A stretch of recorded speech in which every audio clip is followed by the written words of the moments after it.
Hello and welcome to the Wheel of Crime podcast. This podcast is ran by two ladies who play games, shout profanities, and laugh way too often. Also, this podcast does cover topics of sensitive nature, and as such, listener discretion is advised.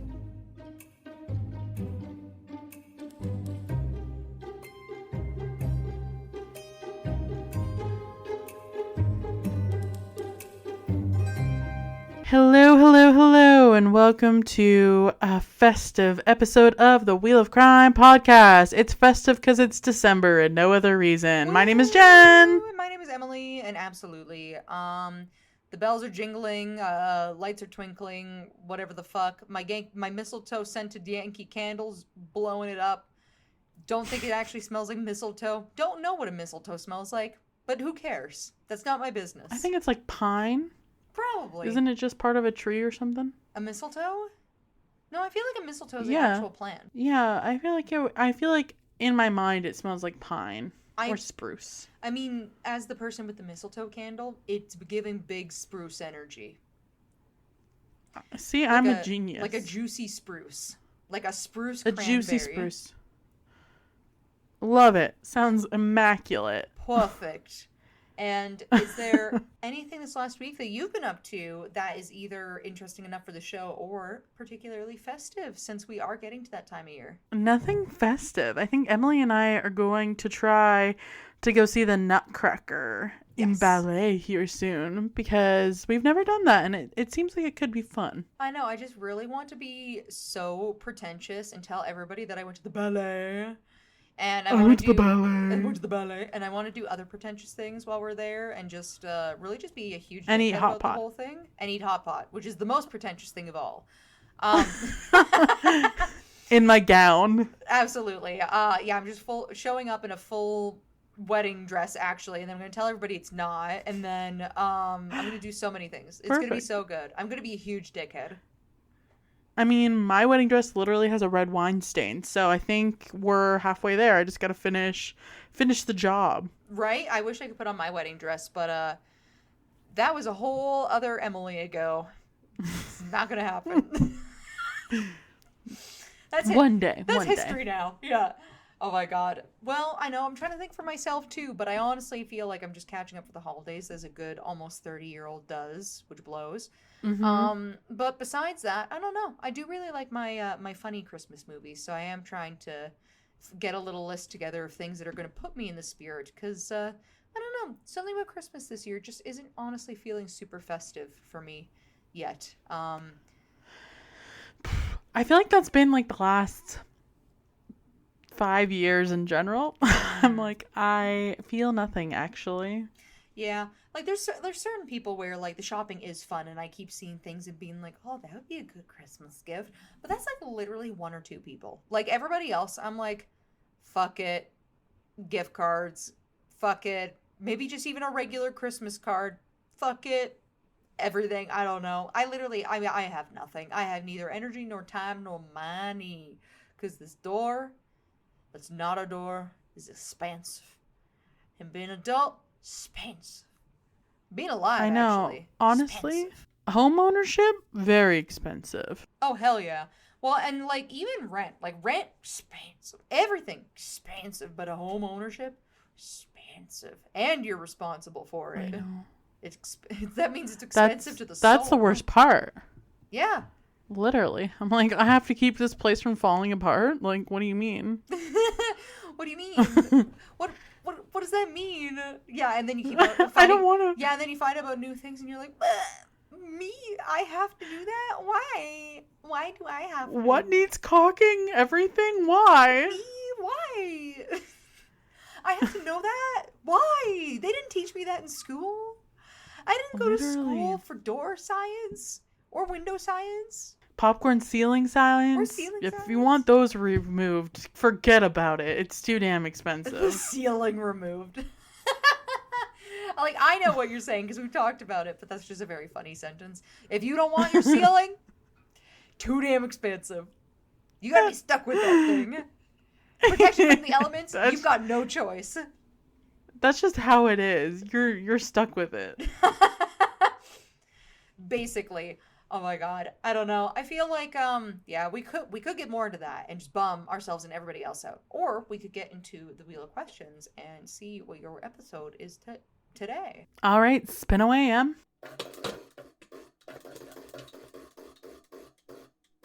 Have you ever had a psychic warn you about doing something? Not about doing something. I have had a psychic warn me about continuing to do something. Please expand. So, I went to a tarot party. I think it was like 3 or 4 years ago. And when I was there, it was actually really cool. I really like I've been to a couple different tarot parties with different people, and I think I prefer this style. It's just straight up with the cards. Like, it's nothing else like super crazy or anything. But Mm-hmm. she basically was like, yeah, this path you're on in life, this like very specific part of what you're doing in your life right now is going to be a problem for you down the road. And I was like, oh, like what do you mean?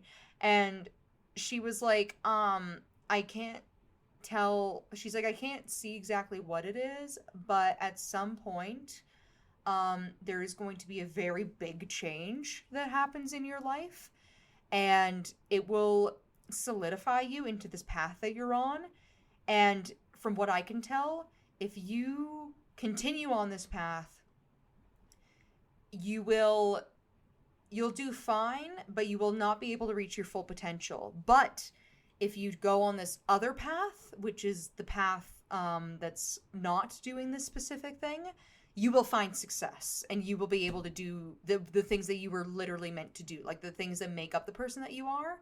But this is going to be a very defining moment for you, and it's going to be centered around like this particular part of your life. And I was like, okay. Don't stress me out or anything. That's fine.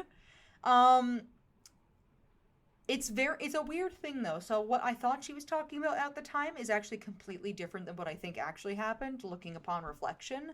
But then that's another thing of like, are psychics actually psychics, or is this just kind of like suggestive and you're kind of filling in the blanks? But I would say what she said was really interesting though. So I don't know if you would fully call that a warning, more like a caution.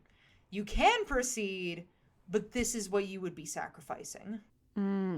So did you proceed, or did you change your path? I thought that I proceeded, but now upon reflection, I am thinking that I actually didn't. Right? Interesting. Yeah, so I've definitely been heavily cautioned about something, and yeah, we'll see where that gets me. But what about yourself, Jen? Because you are not somebody I know who has dabbled a whole ton in spiritual community and psychics, but you also surprise me sometimes. So have you ever been warned about doing something by a psychic? I have not, but I feel like it's essential to me living like a 2000s rom-com existence to be warned by like some psychic who works in like a back alley. So I am working to achieve that goal. I see that for you, and I'm also partially manifesting that for you because yeah, that's a great story. It would be iconic. Like, I kind of want that for myself, but it would involve leaving my home at night, which that's the thing. It's like don't think about it too much or manifest it too hard, because otherwise there's gonna be a woman with one eye who's knocking on your window and being oh like, my god, I have riddles 3. That would also be iconic but terrifying, so I don't know how I feel about that one. Yeah, exactly. No, but if the day comes, and when the day comes that you do have some lady pop out of nowhere and being like, your grandma has a message, you will be calling me and you will be telling me exactly what she said. I won't need to, because the only time I leave my house at night is with you, so you'll be there to witness said event. You know what? You're onto something, but we should spin for our next question. Okay. How do you feel about family names? I.e., like, my name is Jennifer. I was named after, like, my great-great-grandmother, Jennifer, whatever, you know? Jennifer, whatever. So respectful. Yeah. Oh, so technically you're a junior, I guess, hey? I guess so. Yeah, I don't know. I dislike family names. If you are named after a relative who is still alive, I like family names if you were named after a relative or somebody else who is deceased. I think naming Mm. somebody in memory or through honor or like one of these reasons makes sense to me. I Hmm. feel like that's good. It's classic. It has a story to it. It's got a little bit of a romance to it. If you're Hmm. naming your children after somebody who is still alive, it's not like I'm only saying this because my middle name is after a living relative of mine. It's a very weird dynamic that you then have with that person for a long time Mm. because it's not that my name specifically came from her in this case, but we But it's like have. you're living her legacy. You're Yeah, her and that's kind of legacy. what she's painted it out to be, even though everybody tells me that's not the case. It doesn't really matter so long as there's any shared names and any living relationships that you have, especially within your family. Weird relationship. Very weird dichotomy. I can picture that. See, I'm Unless conflicted because I do. unless it's like a Oh, okay. grandpa Unless. with like his son and then there, if there's like a bunch of like Garys or whatever, that's like your family thing, whatever. But if there's only like two Garys, that's a If different there's a thing. room full of Garys, it's okay. Yeah, but only two? If, That's weird. We don't like that. gotta be three or more at least. Exactly. But sorry, I cut you off. I just had to put my 2 cents in about that. Oh my god. I feel conflicted about them because I do like the aspect of like, oh, there's a story, there's a memory that you're honoring, whatever. I do kind of agree with you that I feel like family names almost put a lot of pressure onto that person to like be a certain way or fulfill Perform. some sort of role. Mm-hmm. I do not like them. This is just me personally. I'm sorry if I offend you. I do not like them if you have a kid and that kid passes away and you name another child that name. Mm-mm. Yeah, that's a big I no-no. I just personally I feel like you're just setting that kid up to feel like they're disappointing you, and Mm. I just think it's bad vibes. It does, and also my concern through that is also there's so many layers of psychology behind that And because like grief. well you like that's the thing too. If you are a parent and you were doing that, I understand that there's a lot of very like grief related, very complicated reasons behind why you might make a decision like that. But then at the same time, it's like not just how the child feels about knowing that they have an older sibling with the same name. Maybe they have like they might have a complex about it, they might not. Who's to say, right? Like that's different. But that's not to say that there won't be other people in their life that then project how they feel about that situation too, because grief is so complicated and it impacts so many Mhm. people. It's like, do you really want to invite that level of mess, especially if it's a first name? Like middle name is fine, I think. Like if you're doing like an in honor middle name, that's okay. But if you're copycatting first and middle names and last names to like, do something like that, it's not it's a little disrespectful, I think, to both the memory of who passed as well as the as who's still here. I just feel like, and I'm not a parent, so maybe my perspective would be different if I was, but I just feel like that child deserves to live their own life, and I think by putting something like that on them, you're kind of holding them back. Absolutely. All right, well, let's spin on next question.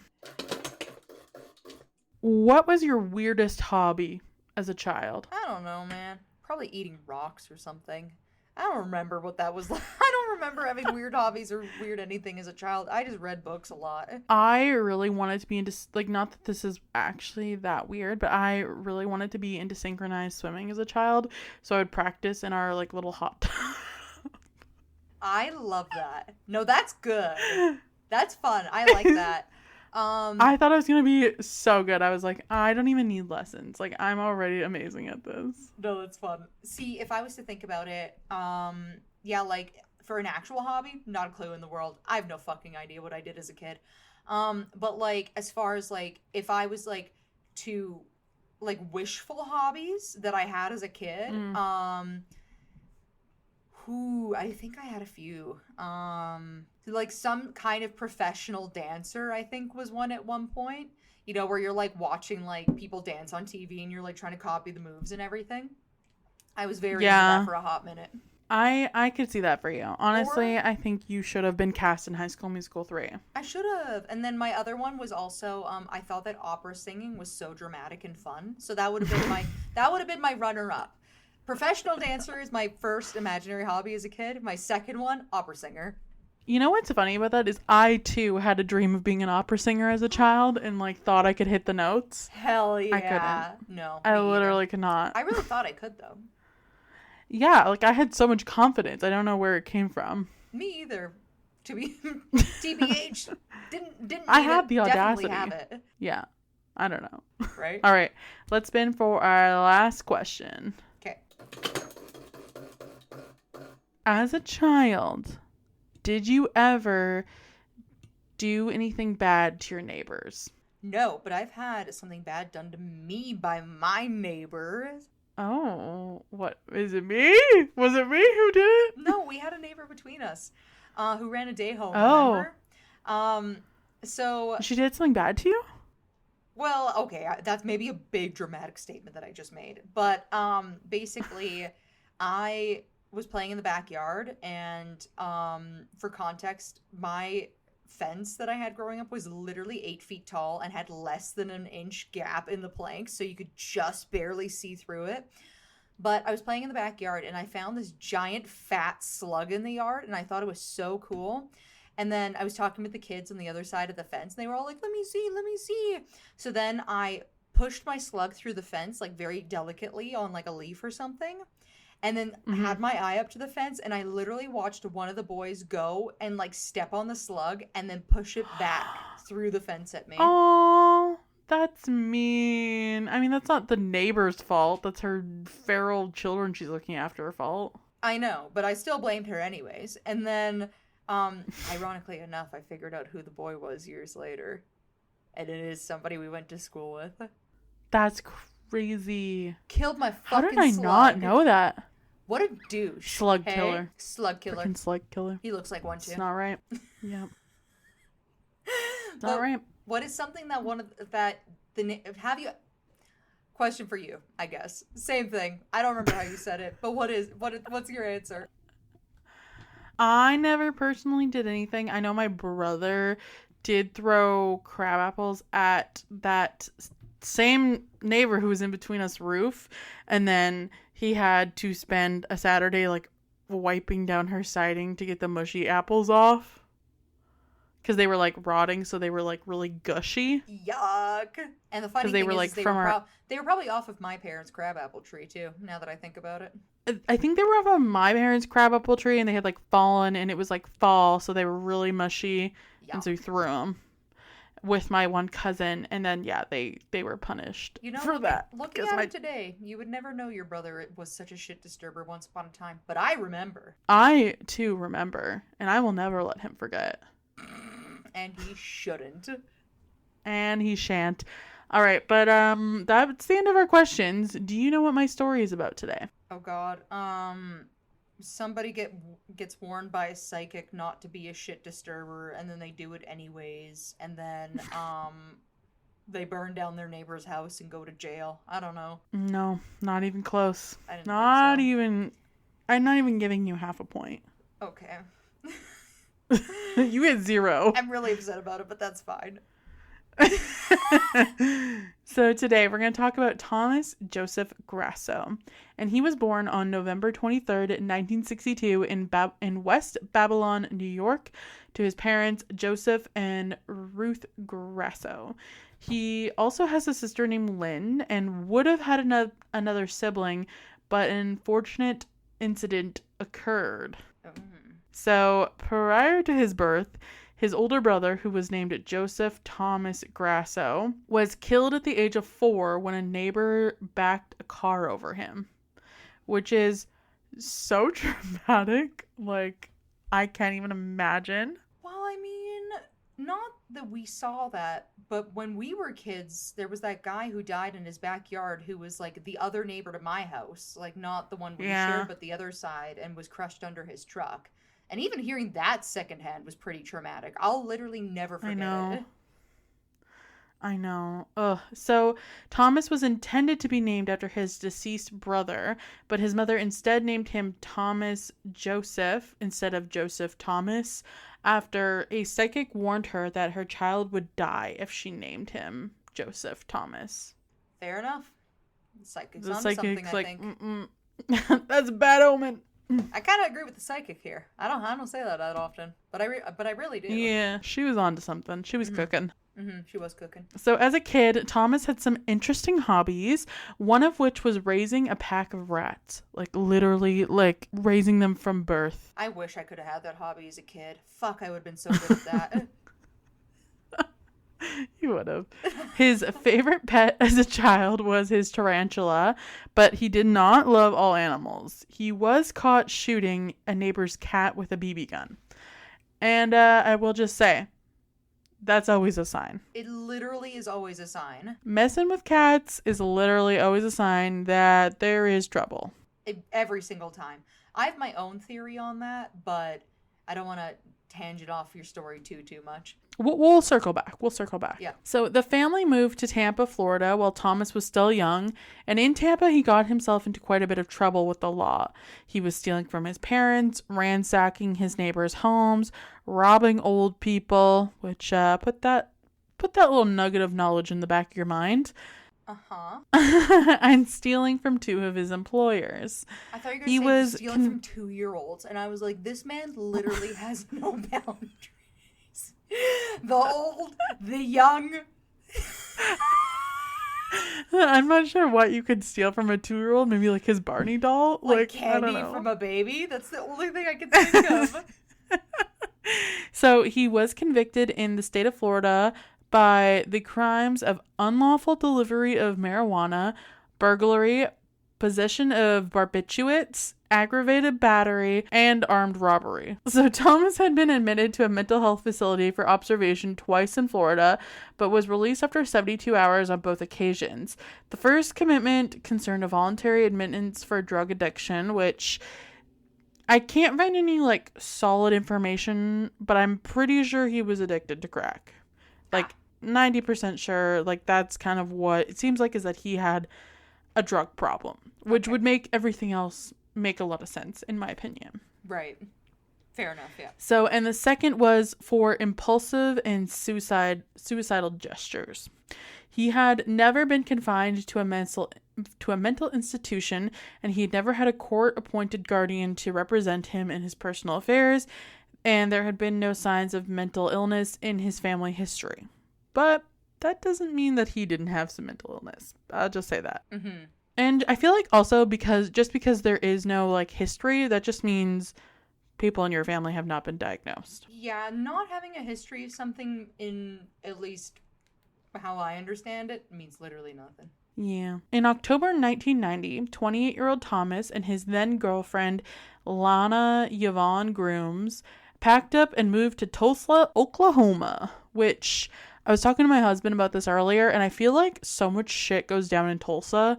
Like, every fucking murderer in the U.S. lives there. Like, that's a bold statement. In news a lot, though, too. Yeah, like, so much shit happens in Tulsa. Like, what's going on over there? It's the tornadoes making people crazy. It must be. So they moved into Lana's grandma's house, which, is its own thing. Yep, absolutely. Yeah, as 30-year-olds, yes. Almost 30-year-olds. Yes. So Lana's grandma was the neighbor and best friend of an 87-year-old woman named Hilda Johnson. This is where things get a little sticky. It seems like Lana introduced Thomas to Hilda. They had some sort of connection there. So Lana is somehow allegedly intertwined in this, but I could not figure out the end result, so I'm not going to include it, but I'm pretty sure there was some alleged connection there, and she was involved in what we're about to talk about. Right. Okay. So on December 24th, 1990, Christmas Eve, Thomas, he went over to Hilda's house. He marched his way over there, knocked on the door. Ding dong. Ding dong. With the intent to rob her. And when Hilda answered the door, he pushed his way into the house. After he entered the house, he took an extension cord from the Christmas tree and used it to choke Hilda. He also hit her with an iron and a piece of wood from a plant. After he believed her to be dead, Thomas searched the house for money. He took $8 from her purse, $4 in loose change, and her television set, which he later pawned for $125. So he killed this elderly woman who was BFFs with the lady he's living with for less than $200. Yeah, that is not a decision made of sound mind. I don't believe. No. Like, to me, that's giving we have an addiction problem and we are desperate. Yes. Yes, it is. We were not in the right state of mind. Yes. So on January 18th, 1991, Thomas and Lana fled Tulsa and headed for Staten Island, New York, where Thomas had an aunt. And once they arrived, Thomas naturally started stealing from his relatives, bragging about killing Hilda. And after about 2 weeks, Thomas and Lana were thrown out of his aunt's house.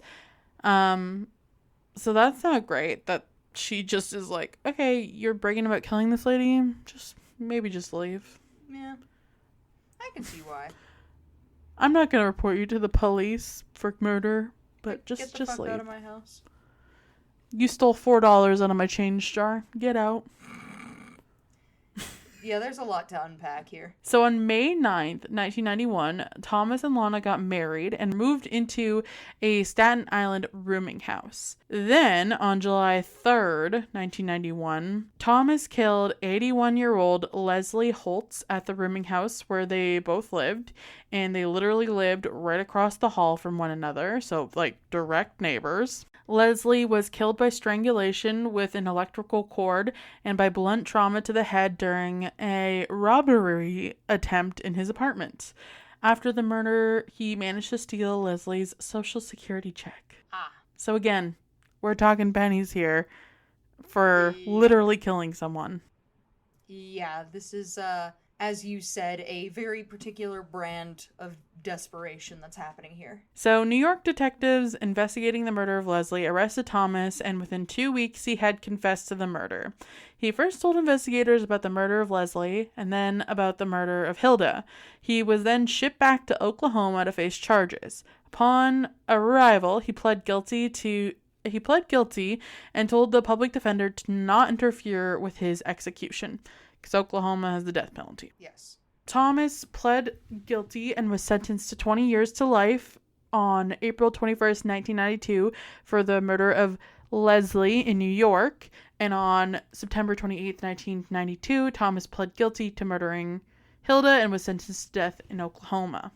So we got 2 states here that are both have separate charges, both have different sentences. Yes. So Thomas announced in 1992 that he wanted to die, and Oklahoma officials informed New York in 1993 that they planned to execute him without returning him to New York. That set off a legal tug-of-war, and the governor of New York, Mario Cuomo, petitioned a federal judge named Frank H. Say in Oklahoma to settle the matter.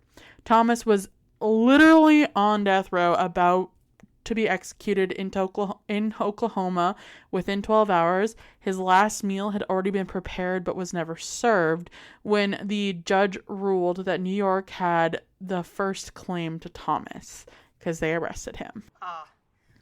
Whoa. So the judge also wrote that New York had the right to waive that claim. Governor Mario Cuomo announced that New York would not do so, arguing that it would be improper for the state's executive branch to effectively overrule a judge's sentence. Thomas was sent to New York and began serving his sentence while ridiculing Governor Mario Cuomo in jailhouse interviews. I can't even imagine murdering someone for like less than $200 and then shit-talking the governor for not letting me die. Well, I mean, it sounds like he might be just trying to die at this point. At that point, because I'm ready. That's a choice. Lots of these things are definitely choices. A choice. So, Mr. O'Neill, the Tulsa County public defender representing Thomas, said he was disappointed by the ruling. He said, quote, "The continual postponements, delays, and setbacks have really caused my client a lot of mental anguish because you contemplate and prepare yourself for death and then suddenly have all that effort wiped out. It's not that he wants to die. It's just that he doesn't want a life without parole." Which I feel like if you're going around murdering people, I don't really care what you want. Yeah. You've had no regard for other people's lives. Why do we care?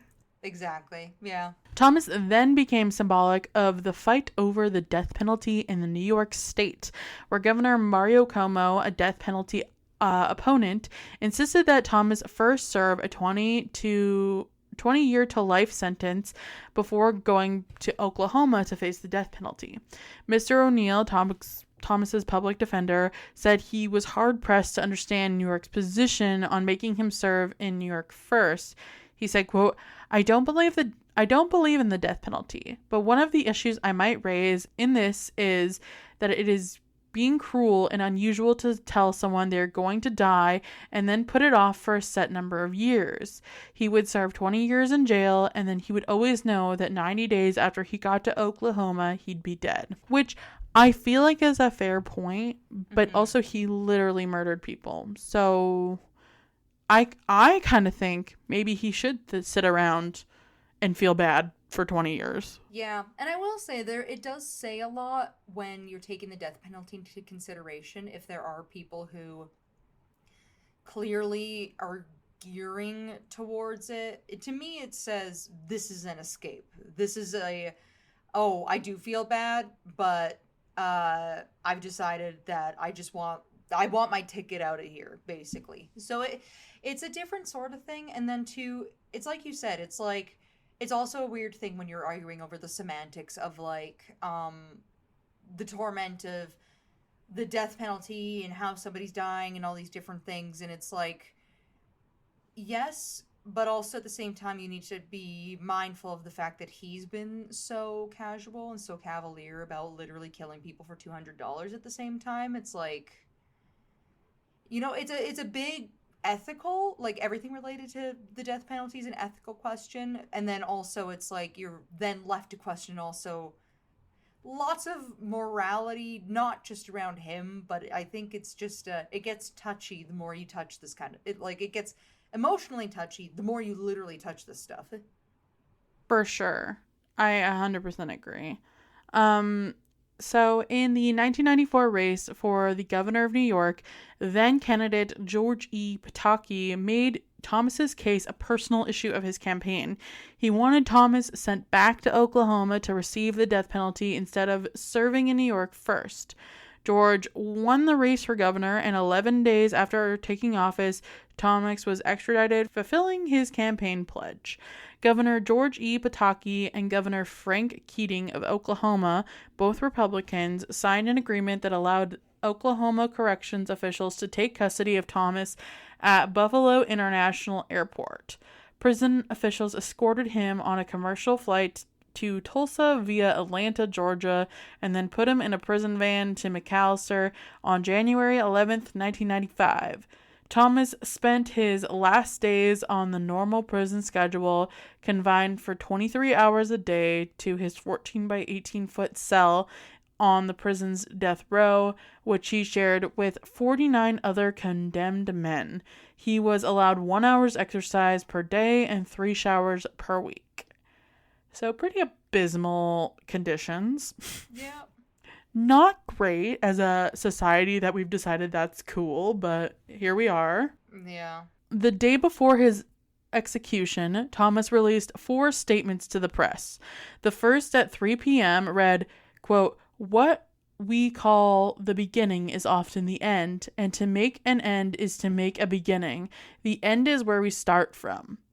The second release at 8:25 p.m. read, quote, "For most of us, there is only the unintended moment, the moment in and out of time, and right action is freedom from the past and future also." The first part of the second statement is a line from T.S. Eliot's The Dry Salvages, and shortly before 10 p.m., 3 hours before his execution time, he issued a third statement in the form of a light-hearted poem commemorating his forthcoming dispatch. The poem was entitled A Visit with Mystery, and it said, quote, "Ready, willing, and waiting am I, asked for death but could not die. Each sunrise is one day less, I'll endure this horrible mess. When the sun last does sink, Mr. E will serve a goodbye drink. On the day our paths do cross it, won't take much to see it through. Just a little toxic brew. The warden will read my last creed, and the deadly brew will flow. As the poison drips into my veins and my body life does drain, I'll know then once and for all what the last call means when serving Toxahol." Whoa. That's pretty dark, my guy. Super dark. Wow. Okay. Our depressed king. Definitely. That's got a fugue to it. That's got that depression stank on it. It does have a depression stank. Big depression stank. Holy. Okay. So Thomas's last meal, what do you think it was? Like, do you have any guesses? Oh God. I feel like whenever death row meals get brought up in the show, it's always something like, it's either ultra basic or the weirdest thing you've ever heard in life. So I'm gonna go with like salted potatoes and a lemonade, or shitlins with gravy. I like the spirit of your guess, but his last meal was, get ready, this is a long list. A long list? 2 dozen steamed mussels, 2 dozen steamed clams, all flavored by a wedge of lemon, a double cheeseburger from Burger King, a half dozen barbecued spare ribs, 2 strawberry milkshakes, 1/2 a pumpkin pie with whipped cream, diced strawberries, and he requested a can of SpaghettiOs with meatballs, though he used his last words to claim that the kitchen staff did not honor this request. Less than an hour before he died, he issued his fourth and final statement saying, quote, "I did not get my SpaghettiOs. I got spaghetti. I want the press to know this." Emily looks so confused right now, guys. She looks flabbergasted. On one half, I could go for that last meal. Low-key. Sounds pretty good. Second thing, I'm very torn specifically about the SpaghettiOs. I want that meal without the SpaghettiOs, but then to have such but with a the hang spaghetti. up but then to have such a hang up on them is just interesting to me. I don't know. He's like, "You fucking idiots. I asked for SpaghettiOs, not spaghetti. Get it right." Yeah, like, I don't know. That's very interesting. I want the press to know. Okay. And so they did.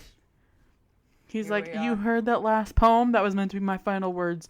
But instead, I will use my final words Yeah, his to last scold words were, these bitches. "Fuck your SpaghettiOs." Fuck your spaghetti. Where's my SpaghettiOs?" And then that was it. Huh. And that was it. Interesting. So, just before 1 a.m. on March 20th, 1995, Thomas walked from his cell to the execution chamber. The witnesses, including Thomas's lawyers and 12 reporters, sat in an adjoining room. About 1 a.m., with Thomas strapped to the gurney, Warden Ron Ward picked up a phone in the witness room and spoke to Governor Keating, who granted permission to proceed from his official residence in Oklahoma City. Thomas was pronounced dead at 1:22 a.m. Could you imagine getting a phone call sitting on the couch being like, "You good to execute this guy?" And you're just like in your underpants and you're like, "Proceed." Yep. What a weird Kill him. thing. That is such a weird thing. It literally is. Like, thinking about that, like, just like the governor, an elected politician getting called being like, "Hey, can we murder this dude?" Well, somehow I doubt he was watching Maury. He was probably in an office somewhere in his home, but that's still a weird thing to me. Yeah. Okay. That's my story for today. Before we wrap things up, what are your thoughts? And also, let's circle back to the cat killing or the cat shooting slash cats and serial killers.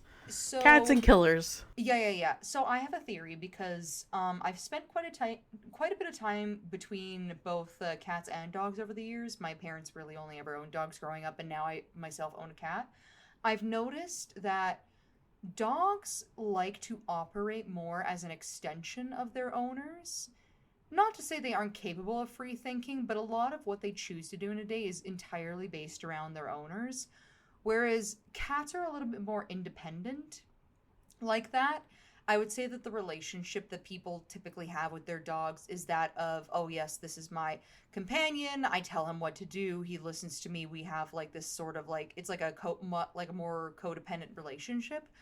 Whereas Mm-hmm. cats are more, it's more like a roommate or like a friendship that you have with them because they still have their own autonomy. They're still their own little like personalities. They don't base that really off of you, but you need to invite them into your life. Like they're not going to change for you, whereas like a dog will change how it acts in order to like appease you and to do these different types of behaviors.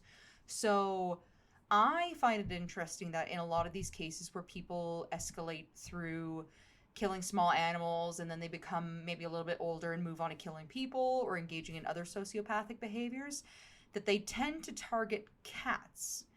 And I kind of think it's that on a subconscious level that they are understanding that there's a little bit more of an identity to this creature and there's a different type of relationship that people have with cats, and that might be why that happens. Or there's another thing where for a long time in history, and this is something I just learned about recently, up until about the 1900s, cats were actually not considered pets. So you would maybe have a cat in your home for pest control, but they weren't really considered companions. It was more common to have dogs as companions, and this is why dog shows have been such a thing for so many years versus, say, cat shows, which are a thing, but it's a more new thing. So previously, there was also the idea that cats were dirty. So, because people would typically only get cats as pest control, they themselves were often also viewed as pests up until about the 1900s. So, Mm. that's another thing too, where it's like it's either the psychology of them understanding that there is a different type of relationship that cats have with the world, and that's kind of the specific thing that they're looking to practice at killing, like a sense of identity, or Mm. this carryover of culture and being like, well, cats are different for X and Y reasons. You know, like, oh, because for so long they were pests. There's probably quite a few people who still think and act that way if they don't already have relationships with cats. So that's kind of what I think is going on there.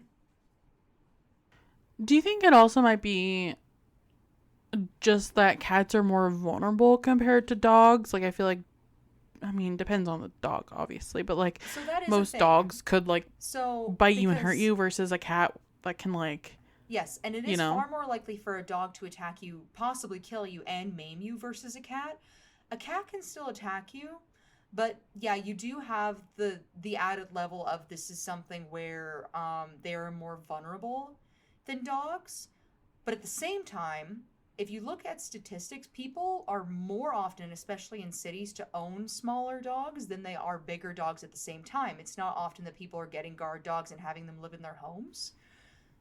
Mm-hmm. So that's kind of the weird hang up where it's like you could think that, but then at the same time it's like, well, lots of people own small dogs, but small dogs aren't usually on the list of escalation. They can be, but it's usually through Yeah. cats.